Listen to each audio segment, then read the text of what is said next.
Ya, ia le tua ile. E foi tu la le aso. E fa felo ima fatalo fatusi o tu pele Samoa. Ia ise fa poponga fo o le tato pokalame masani I aso tofi 𝚟𝚑𝚎𝚅. Ya, ia le tua ua ma fo ile nei avanoa tato te felo ai. E fatalo fatuai mai lava I maunga tele se o ina I whanau. Ia le atua ma lo fo ile sai ia ma le fa malo si fo ile nei vai tau o soifuanga ia ai le amataina stato fa so fo ile nei aso si o tato wanga ia tu le atua mo fo ile ngana fa tai ma le vi inga ile atua ia si fo ile ta paula na so soani ala le mana lo nanga pa ia mal na fa una ia ma fa ion fa tino ina le nei por kalami tato salo. Haleluia. Le tua manae lo matou tama.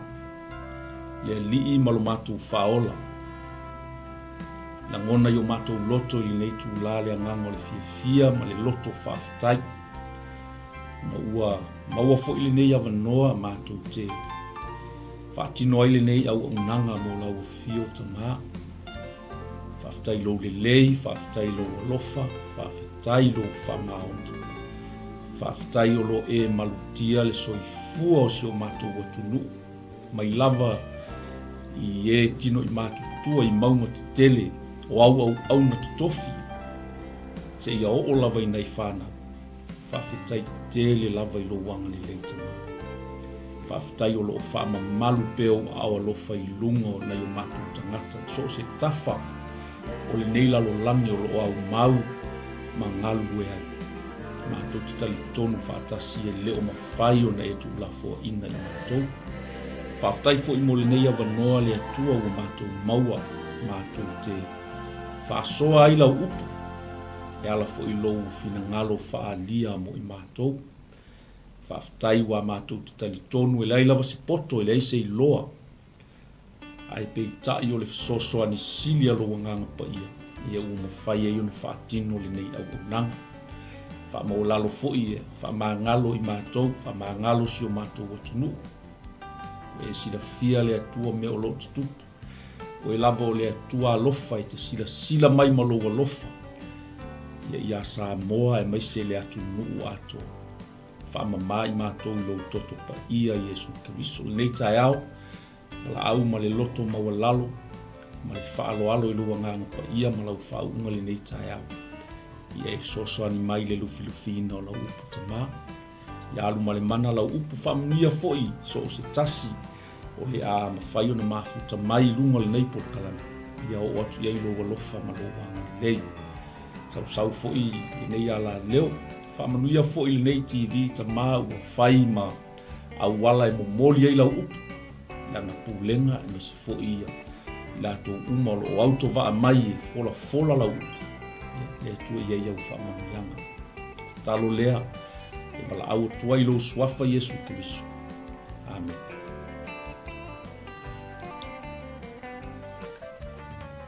Ya, ia le tu el nei tai au tal tonu fo ia ua ia se swinga I lo mai mo mai fo I le nei tai au ia fatalo fatuai ia mau lunga so tatu tulu ia le tua malol malanga muia ia ve fo nei taimi mo ia nga fatai ia ma fatalo fo ia o na le tua o mfaio na mama futatu nei tu la ia le fo o to sila mai ia o fai se swinga nei tai au nei aso ia ona o fo flanga fo fale ai ia o mawaila vanoa e tu sao tu I nei o ta hupu I le tatou ofisa au tu ia le tatou TV le Global Kingdom TV ia le ua mama futa toi fu I male sunga fatonu ia malo le soifua muia malo fu I ngā lulue I le nei au onanga ia whaftai fu I mole avanoa ua whaion whaatino ele nei au tu ia whamanuia mai le atua le nei aso I lau tapo inga fu Samoa. Ia e mai se foi le autu o lo tau fai pel nei por kalame tala I lea vai aso ma le vai aso ona iai lo talitonu ia o se au po o se whaamalosi au fo i olo au maia e le atua e ala maia na apostol ina ia whaia i tātou mawai ma lima o le nei Galuega ia e moli le nei whiau ia e le ia loa ni whatalo whatu i lau sunga nei te ua alu tāpol kalate ia e maa lo lava lau sunga whengainga fo i moli au o nanga fo ia miso le nei amano ia le atua ma lo whaftai sau noa i lau sunga i le tai fo i olo tātou o kalame ma lo le soifo munuia whatalo whatu fo i tupu mai e si o tātou atumu whea lawa o loo papa awai o loo maua mai ma whaafonga mai fo i nei polokalame o le leleiga Galuega o le leleiga mo tagata uma ia whaatalo whatu le suafa Iesu nei fiafi whaftai fo i lausunga i le taita'i mo le awanoa whai fo i ona o nofo atoa i au tafa o lau polokalame ia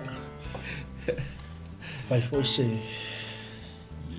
moli mau ia po se soasoani fo ia wale Galuega o le leleiga mo tagata uma le fiafi mo le ngā whaaloana o whaftai ia o te talitonu a o le i tānga i se au tū fo i ua whasa unpe tāpena fo i mo le nei aso o te toi fia pa ila i titia i au tū sa talatala noa ina mai nā vai aso ina ia whaamauti noa lo tai au o te talitonu o se whi au tā ua lea ina ia awane i whaalou le mga pe ta ina solo le ta au nanga ma le savalinga fo i manatu tangata ma filosofia fo i anisi fo i tangata po o le potol tangata ia whaatino le au nanga ma le ele ngata e tusa ma le upua le atua ia manino fo i tangata i le plan po le fuafuanga matanga o fia le atua o le u whatatia mai luma e whaoso ai fo i la ngona au auna ma le loto fia po o alava mea e tutupu i savalinga o a whawhita auri ai pei lai tau lai tu ato na whawhita auri o lai ta tia mai ai se manuia e le mawhai e upua tangata o le whamitalitalai ia e pei lava o na talai fo Iesu yo na so yo na toi taimi la vole toi fo i lona tama wa fai wi u fo i mission na sau ya la vana talai na uso ya wala te atu tu vale amen ai ya fatu tua pe ile fatu tua mai fo ia te e tele me ai la e no fo i le maota o lona tama ale la alu e ta pena fai fo ia e to e sau ina ia iai o tō whātasi mai e le mea lai iai o i pei o le anganga lea po le ina ia awane i eile to i ngā mele o le au na ai le o i loa po whea tonu o le se wha moe o le nei au o nang e pei o le nei wha moe o lo tātou ngā lue ai wai pei tonu ia ele fai ngofie ele tau ngofie ai wa e lava se to fa se fa sino manga fu ele tu fa tino le tato o ona langa tato tele o va ai nei ale taute sila mau ile nea la tatia e tuli mata ia ai pe ole ala na sa to tilo ile por kalame verso tene wa ole fesilia sa fesili sa fa autu ye a fai te maliu nei po le ale pule ale tu e lo so i fu nei o e mauti no le me te ngai ia e fa no tele pe a fa pe o stangata e tenga lue malosi ma e au na malosi e tele au commitment to le Galuega le tu ai ala tu fesili le ai e fa pe mai ia o le mea ngai ko ai lo a pe umale ola isi le se mea ngai ia o pe ole tali foi nga sa ta tali ita ina u ofisiringia lo tafo i tagata i lenā taimi ta te leo manino lele o fea komu e i ai nei kausinioga ai pi ona i vaega na e tatau lava ona faamanino foʻi le faafofoga mai a le atunuu aua neʻi alu le folauga ai pei se folauga foʻi le leiloa po o fea me tini ae a manino lelei lau silasila ma lou mautinoa o le taunuuga lelei folauga po o ala faigata e te faamalosi e te taualo pea a fatia foʻi luga o le vasa o lai ai kulimakaʻi ae lau vaai le tautai o le faigama amini e maise foʻi le mea pitosili ona polomisi o le polomisi le hale atua e ala i lona alo Iesu Kristo ai le inheritance po le tofi ua saunia o le tofi e le pana o le manuia e faavavaga pi ona tausaʻili lava e nisi ia manuia i lalo nei ma mea e pala o mea e gata ae galo ia i latou le manuia atalila e faatali mai ma le atua mo i tatou ia pe o se toe tau titilo le titina le tatou autu le veaso te ae i lenei lava polokalame e toe o te fiafia pea e toe faamanatu pea ona e taipei lava o le tālapau o lae se pei se auganiga a le atua e ala mai ate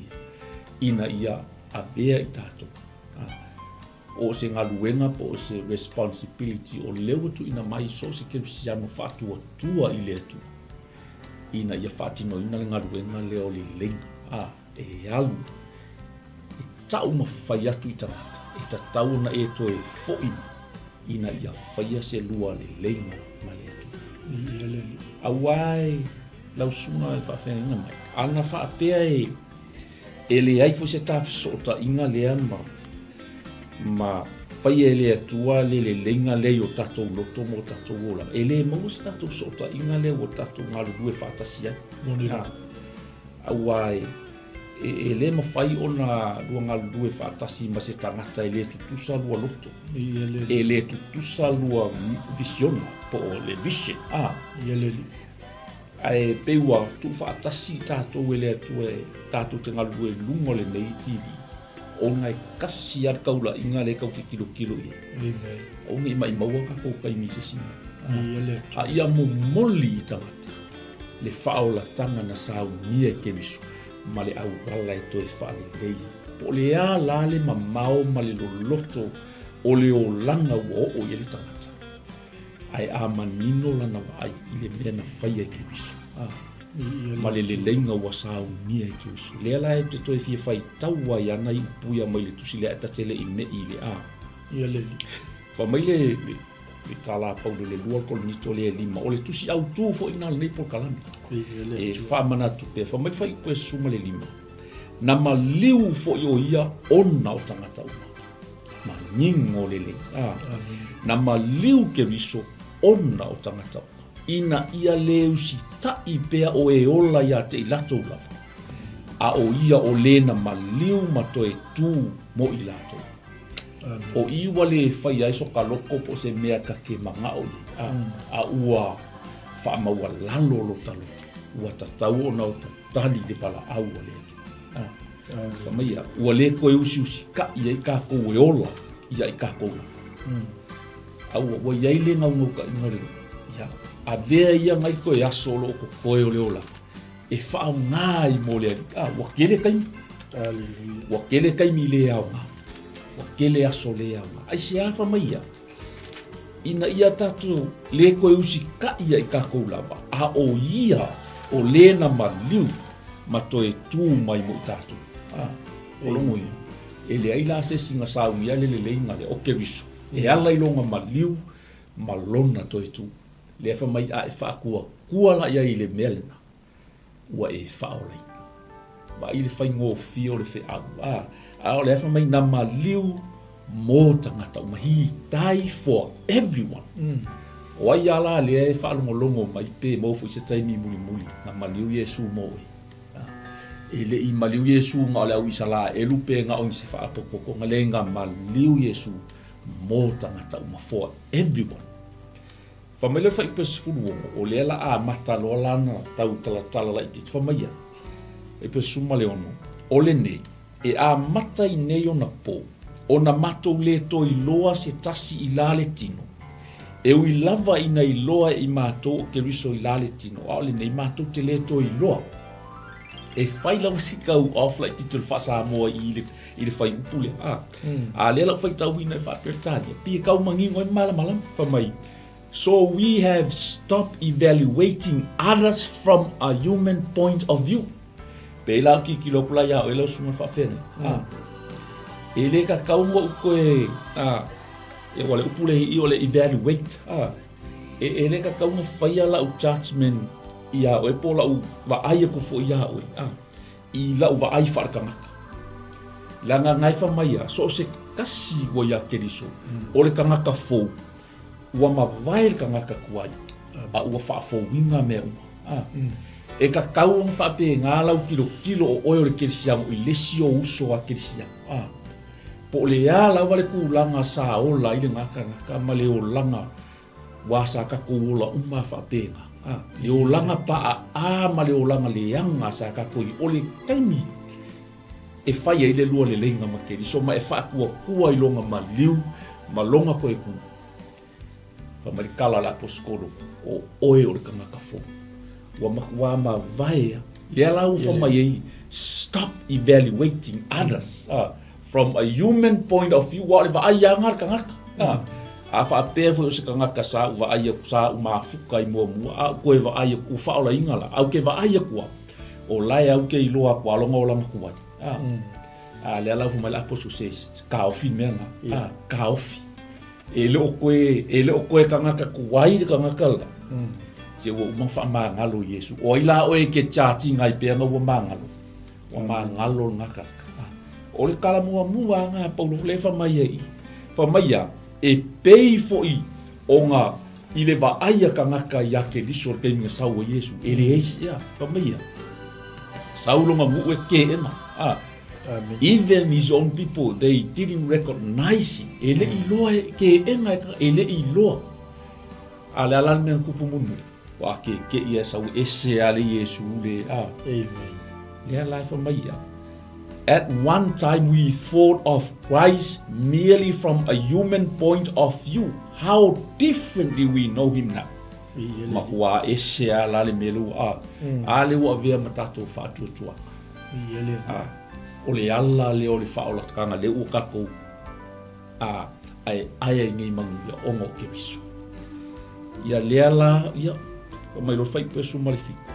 O le ne, a whai o ia ke liso se kasi, o le tangata fou ia, ua ma vai le ola kuai, whauka. Ua o mai le ola fou. O le wha losi lea, whai po le alo o langa le anga ngai, ke rua le leilo ma ke miso. Wa mawai mea kuai saia. Aisia, wa whaafou mea uma. O ngō ke riso. Di ia le atu. Ia, o lea la, whamai lor whai pesu male walu, lea whaasono ko le pokala male au kuoringe iasu. O mea uma fo I mai le atua ia, ua uma o na wha le leia, e ia o I tātou ia te ia. I la le leleiga la le le ufa mai lo por wa uma o nga fa le le ka ko male atua e ala ya ke viso sau Yesu e sau e fai le au le le ka ua male vai le man nei ua tu ina mai fo ia te mato le ngaluenga la le le ya le ngaluenga la le ka fai me le ngaluenga le fa mai o lauwa ai I le kanaka auangi e koe wa ai mai le kingo like in the human point of view po lau wa ai le kingo pa lau ai a oe ia e wa ai lea la o lea la po lea le wa ai ke viso nga wa ai mai lea la le whai pesuma le fa mai lo le whai pesuma le o le nei sa ia ke viso le atua ua wha le leia e ia le lalo langi ia te ua le ta ua la to wanga sala Amen. Ua le tā ua la tō wanga sala ia te I lātou, ua ia tuuina mai fo ia te I mātou, le upu leo le. O le whapere tā nia la, wha mai for God was in Christ, reconciling the world to himself, no longer counting people's sins against them.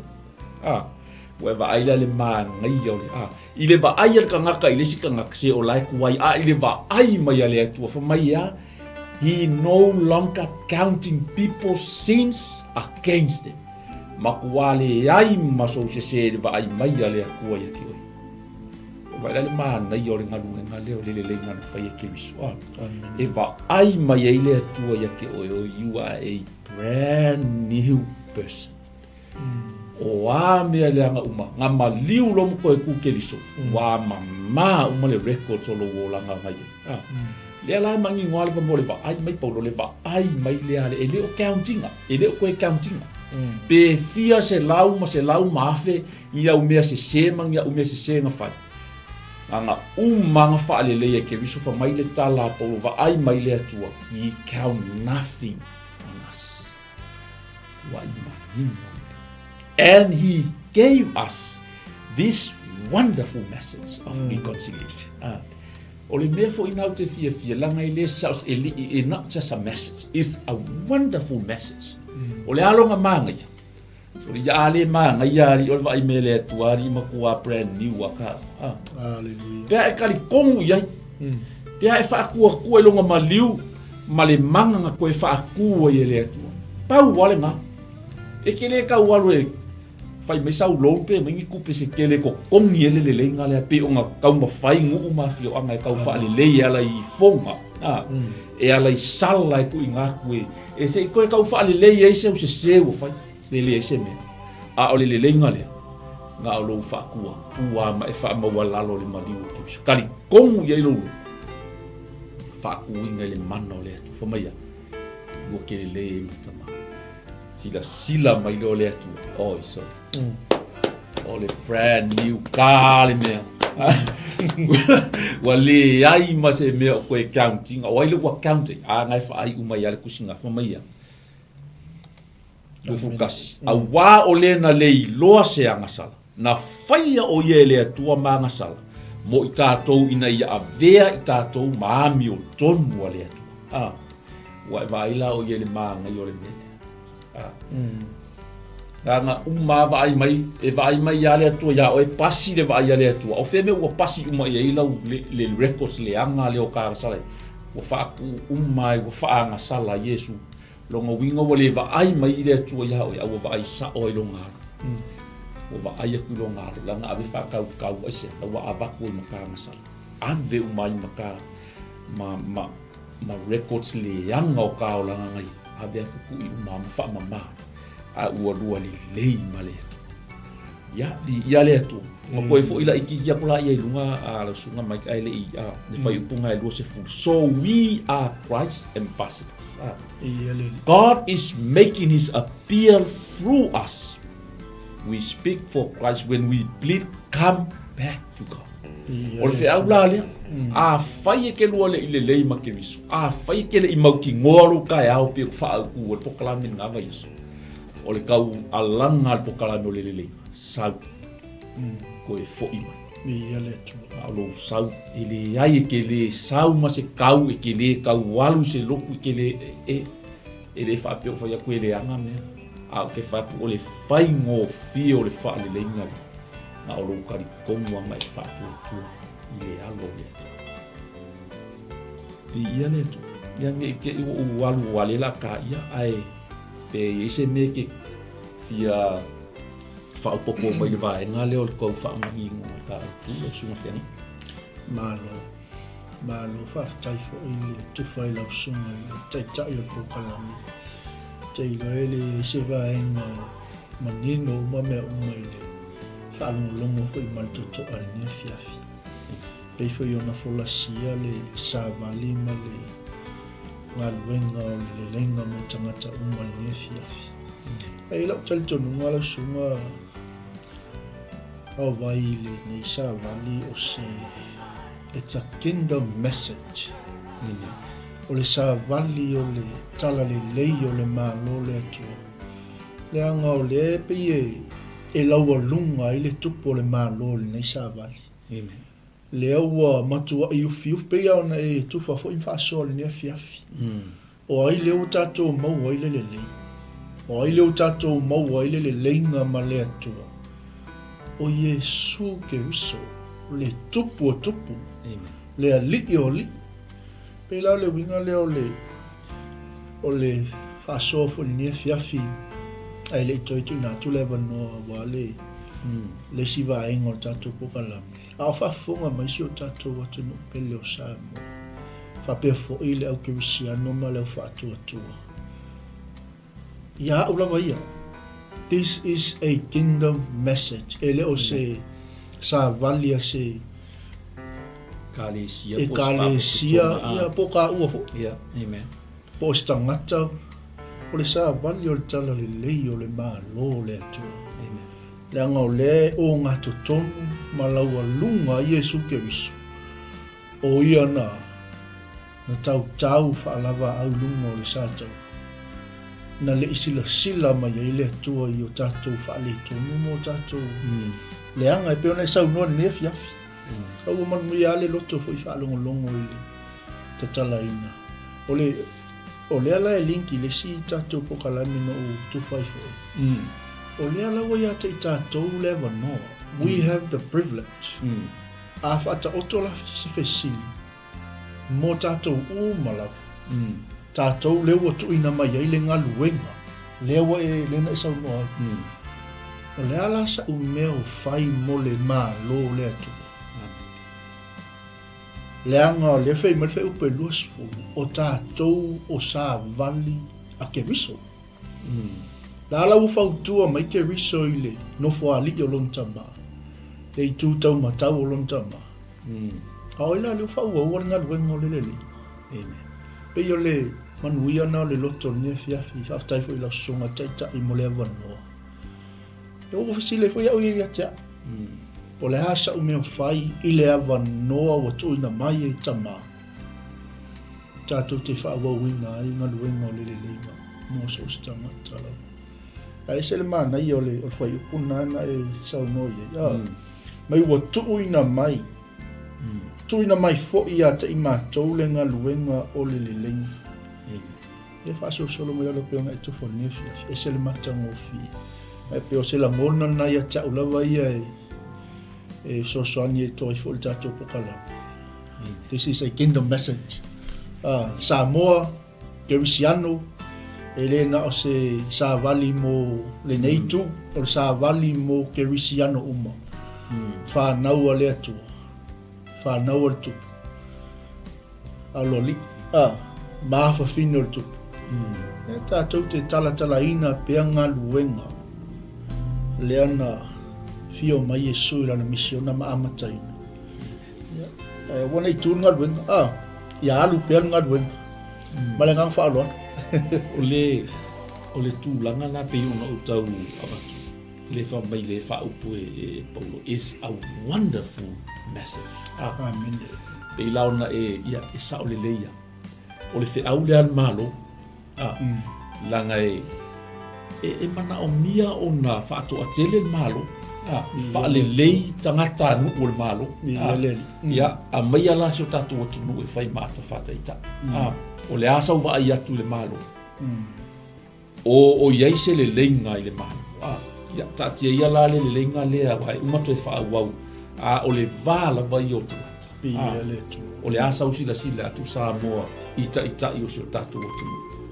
O iai se loto e tasima se le leinga e fausia ai upu whai a Samoa. Mati na e le tunu. Ia, e le tau whai atua stala por kalame nai la vai te sila ma e iloa le tu langa ua iai i tatou tunu. Tatou te talo pe i le atua.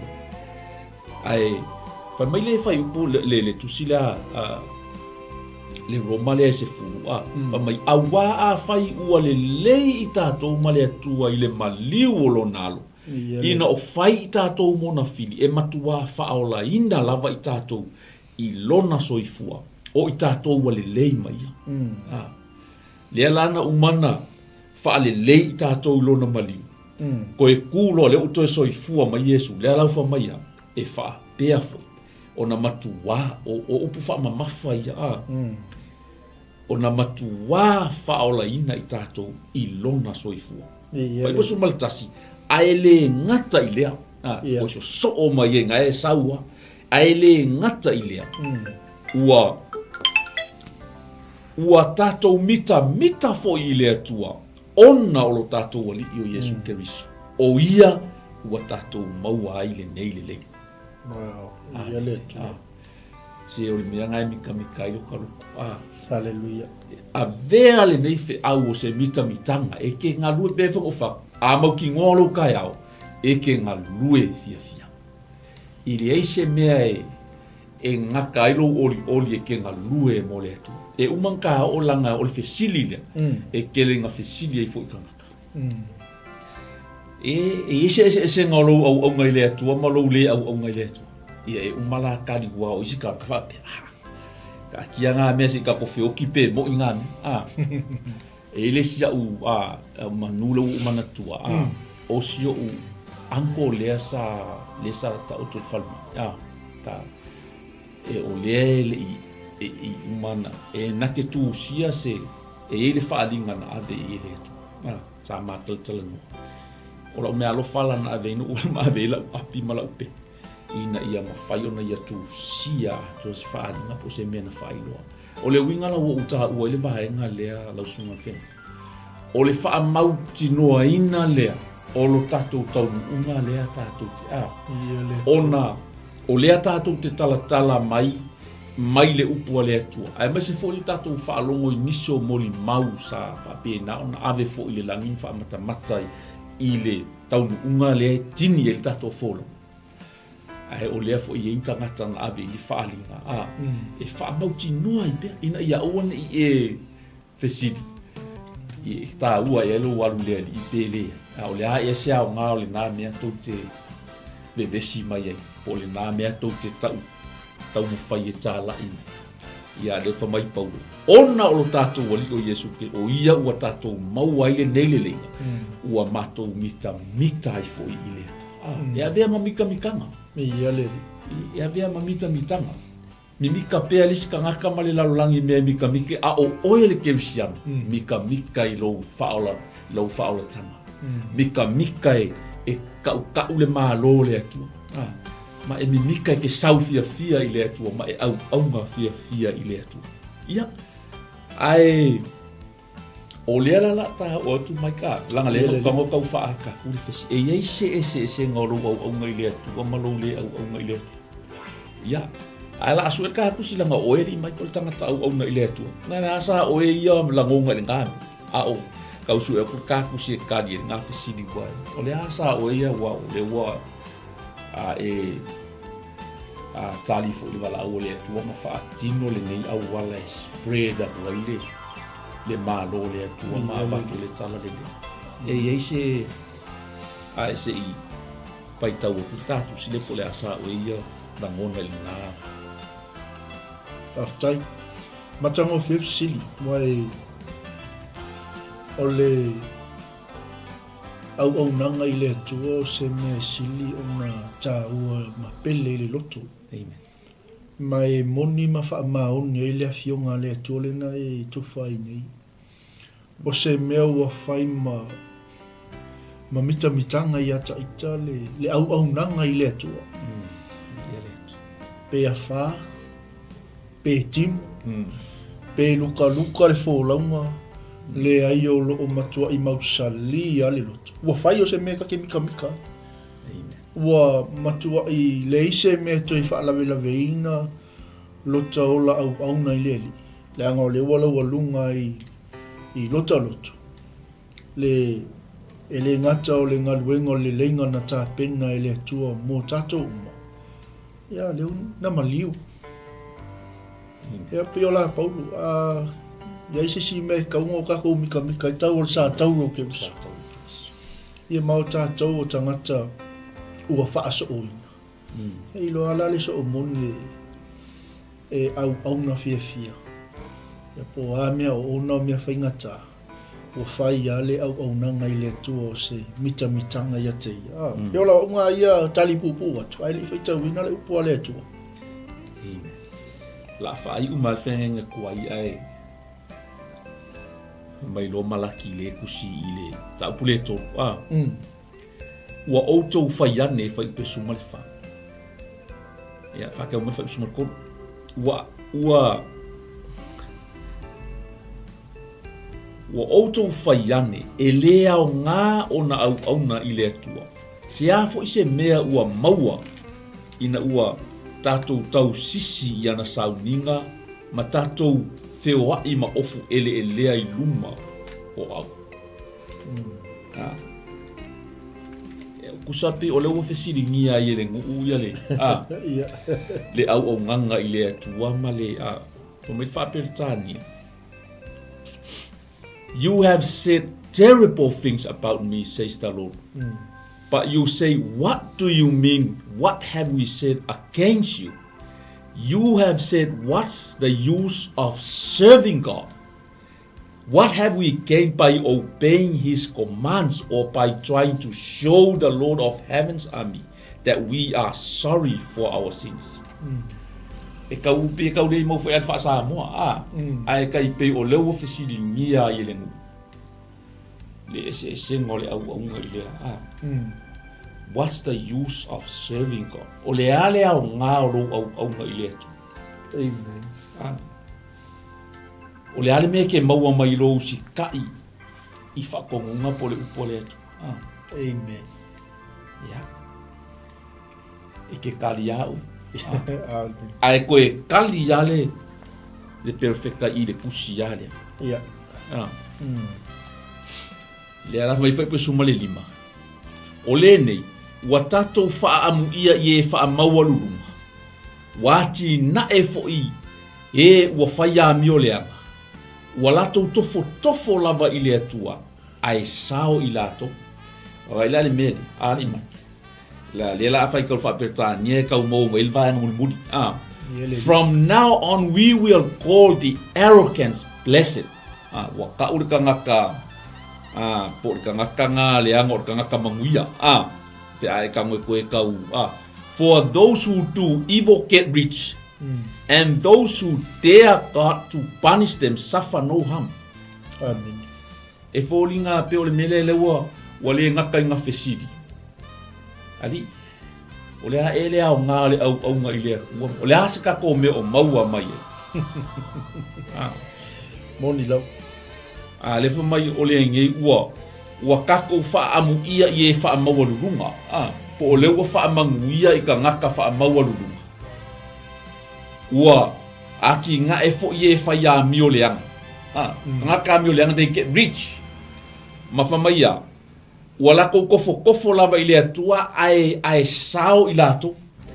O le mela le wa anga faa pea e faa kau nguu le upo le atua. O le kokongi o le anga sala o le oki. Se ke leo le alofa o le atua. E laisi so kako koe ola mai. Langa ngā anga sala uma i kako. Ai pe kai o le alofa tu noa o le atua le ngeye au mai e le avangoa. O le mea fo ila le fa mai ia. E ola maia le o they suffer no punishment kusa o lai e fai ale fa maualunga ma alai fa amu ia i kanga ma fai le amio leanga ma mangu ia fai me leanga e mau o loa ai pe foringa mai le ai se fa sala pe kanga ko le kanga ko fa sa mo le inga ia o ke follow mai fa perkanga For those who do evil get rich. E fai me leanga ai kele kupe, kele ka mau ainga. And those who dare God to punish them suffer no harm. Afa pela o ka ngaka e fai me leanga la ua mau mo kele kupe male oa. Le ka ki fa pe o ka kaula nga fasio kele ko. O ka kau fa o maki ave ko ela ya se me okupu wa. O ai la se ka ngaka even the Christian, I ka kilo for la from the Christian point of view. Wa leva nga mga o se fe hoki ka ngaka. Wa leva nga kong o lawa ai fo nga se pa uang ia se mea se fa uma ko ngi ka ngaka wa le yang nga le la de fa pe nga i lau va ai i lau va wa va i la o le la longa ko nga le kusi me perfecta Wa fesilingia ka ngaka e yai e sia o ngale au nga ile atua. O le a e sau me mau mai pe au nga ile aku. A le fa mai awa o le wa fa amu ia I ka ngaka fa mau walulunga. Wa fai me le anga ka ngaka alai ke le ame. Awal me mo il me anga alai ke le aku pe ka ngaka ya wala pio alai fa mai e va ai kwa. Ele ai ya se me ocupo lai ola fia lai ai fia lai fai me le anga makele ai kupe lai ke vai ko soli ele ai ali se me ocupo pei ole kauaka aka nga ola va ai le ola nga le ka ku ke ola e kele a kupe aka kai mauai awala se sem awala pio lai ai ola le ya ia saulo markali lalu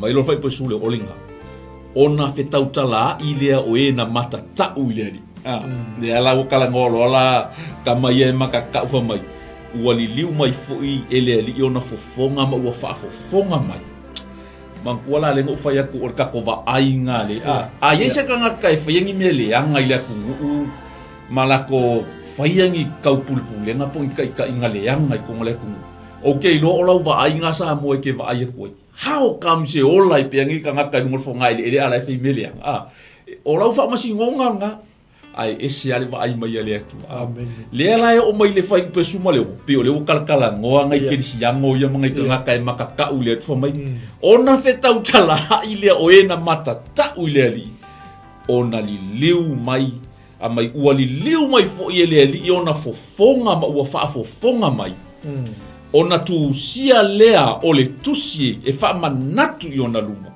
mo e mata tau ile li ma fau I lona suafa ke lo e leo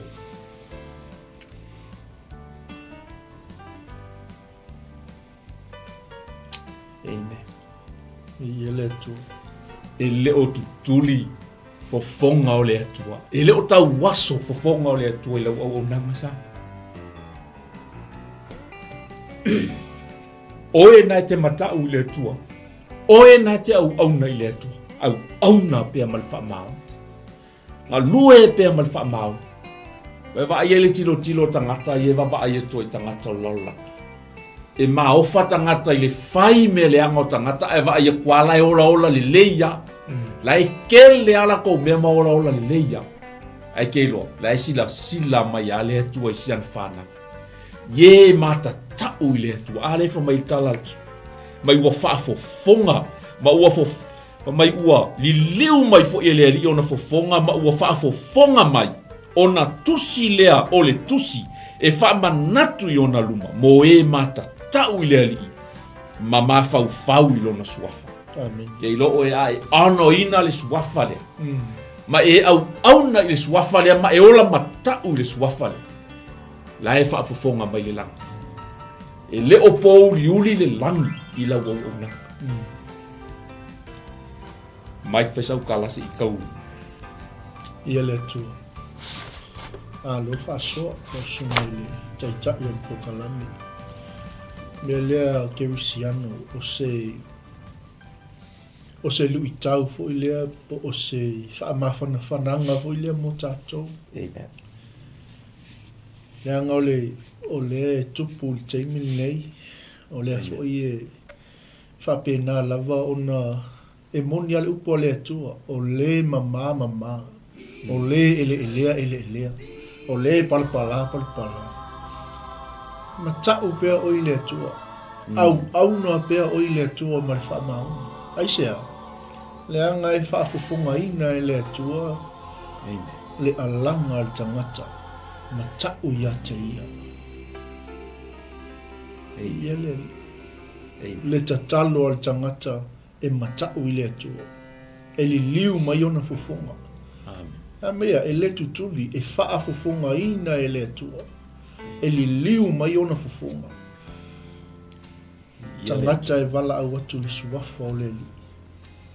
Au pei o le mana I o le vaenga le na sau noa ai. O le tūlanga fo I le pei o le a taumwhai tangata e nofo o le atua. E mea le o le whaamsinonga. Amen. E whaamasino a lesi le mea wa ai ai. E whaamasino a lesi le mea o lo tupu le si o manga. Ia le tau te whai tau le upua le atua. Ma tau pe a tātou i le atua. Amen. Ianga e le o ia upua whai sala. Sila fia e le atua le ala o ea miotonu. Ai whano lava le ala o ea mio leanga. E le tolu pe e lua to inga tangata na tala noa i la fionga le atua. So, as believers, lewa au mai le avanoa. Lewa au mai le tiute ma le matafa i oi o le whanau le atua. Ono sai pea, tatalo pea, whamaoni pea, tū mau pea, se ia o le iu. Amen. Ea, e li liu mai ona fufonga. E whaa fufonga ina e ia lau ala. Malenga whala ala. Amen. Ole vaenga lea pei ona, ua o ile tusi. Ona e whapena le ti ngā whalea nganga. Tali tonu foi ole la ngona, umalea la ngona le au kepsiamo le taimile. Ile sila tu male va ai atua ale aingo le whātua i mea o lo tutupa. Ai pei e whaatalinga ngoa i tangata fo i ia, e le tau whamata latu langa lea ile va ai atu i ni tai o le atunu. O lea e talo sia ma, ai va ai atu pe fai pāki aka ngakari ma le mamafa le taita inga le malo ma le mea. E whapena umale la ngona le i lau whaatuatua ma tangata mata tau lea ni. Ai va ai la i peo le mele na e tau whaalau te lea. E le o tutuli lava pe le o ave e sea fofonga o le atua. E sila le situation po le mea la etupu. Ai sila mai fo i lana whanau e o lo mata tau ma mai e ana ina le suafa o le atua. Lea la whai tau ina whaapetani, whai pures fulu ono lau tau mai. Then those who fear the Lord spoke with each other. And the Lord listened to what they said. In his presence, a scroll of remembrance was written to record the names of those who fear him and always thought about the honor of his name. Wow. Ke loi. E le kusi ngā le atua la e kusi e ile ngō ka ngaka e maka ka uma ana i ngā le atua. Amen. A iai se ka i o sa moa wha alongo mai ka minge e ngake le ana i ngā le atua. E ka kauanga e wha alongo longo le upo le atua ma e wha alongo longo mai le mere la kalango mai le. A wangi i misia lo wawa ngoe kusi e lo i ngoe le kusi le ongo lo le ana i ngā le atua. Pe ongo lo le maka ufo i ngā e whai a le meke loko i ai ngalo ia oi le sila le atu fa mai lo la iole fa i pesu mal fitu le fa i unga lo le fa mai e fai fo i la to ma o loa tau le ala wa makalo fa mai le atu ngai au fa ko makanga maka fa lo mai e fai o to ma o loa tau wo feta lai mai ai le i o au i le aso o auto fia o te alofa fo ia i latou e pei ona o alofa pei ona alofa o le tangata i lona tali ua auna ia te ia lau koe mention mai le auna i ke lo oe au o ngā mūra o kaukua ma afu rau kaukua i lau ka mā o whaamanguia ngā umar ka mā e whaamanguia ai oe Amen. le ia le whaasamo le ala i le pule o lau tautua. Le uko e mention mai fo i whamaya. E pei o nā lofa o le tangata i lona tali i ua auna i ate ia. E le mai maua lo tauti ngā. I le Galuega le atu. E le se mea wha le au ngā. Lo tauti ngā i le atu. Whamai ona outou toe i loa ai lea suma le vatu. Ia lea lala koe whai mailo i malpelo wheka. Ona outou toe i loa lea. E ese le a mio tonu male a mio leanga e ese le au auna i le atua male le au auna i ate. Amen. Then you will again see the difference between the righteous and the wicked, between those who serve God and those who do not serve. Le ngā waku ka fesili, e se ngāri i o le kangakai au ngā mar kangakai le au. A wā lau fesili ngia ngā mai ali o le ele. Le a eska ko me maua le ngā me o le au ngā i le atua. O le asau me maua mai ia. Le ua tali e kwa le upo le atua e kako. O e fo ingai ke o lai ke le o makau ma fai ia le me ke loko iei. Ngai ke mangui ai. Ngai ke mau olo ai i mea whaapi o pio ma mea uma. Ai ke vai e kwa ngai ai ke ola le leia. E le ia se meo ngai ke malosi ma maolo malosi ia. Wha mau ki ngolo tai au peo le au kua ngai pokala. Ina ne i whaafua se i o ngau o mai se kei. Ia. Ngai i loa le then you will see. Then again you will see the difference between the righteous and the wicked. Between those who serve God and those who do not. E ia le se. Ke le se nga le ua mangingo le e le se. Ya, vi ia le atu. Wa ka kai mi a umoro ka ke ni ka umofo. Yep, kawile. Ya, vi ia le atu.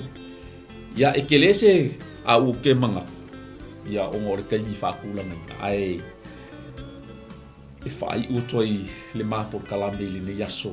I le au tū lava o le nei, po le a lava le ai ngā o langa, po le a lava. Le a lava o ka ofi e paulo, fai ongi au aposkolo le sanga luen paulo, mai sole, mai ka ofi ka va ai ka ngaka i le va ai wharekanga. Ka va ai le va ai a le atua nga va ai mai. Le a vui mol mau peke, mai ua ufi a ngasala i kele, the love that covers multitude of sin. O le vai komba ngā le atua le vai mai. Po le alo ka le anga, po le ale ka ola corrupt. Po oa mi o le anga. La le fo mai i ese mea ka. Ai po le ala vale lo loko le anga ka kia. A o inga e kali kongu ma e wha maua lalo ma e wha atua na maliu ke miso mō tangata uma. Wha koe wha aku ke miso le mana o le atua. E ke whaola inga.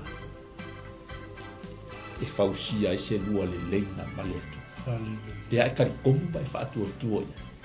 Ia ua whaai ua koe se ma kalkalongoanga i ngei au ua ngorka ku kai mi wha atua ngai. Ai a whai. Mai ke se me toe fia tanoa. Ai a whai. O lea te maua mai. Ma ua e whaalongo fo i le upo le atua.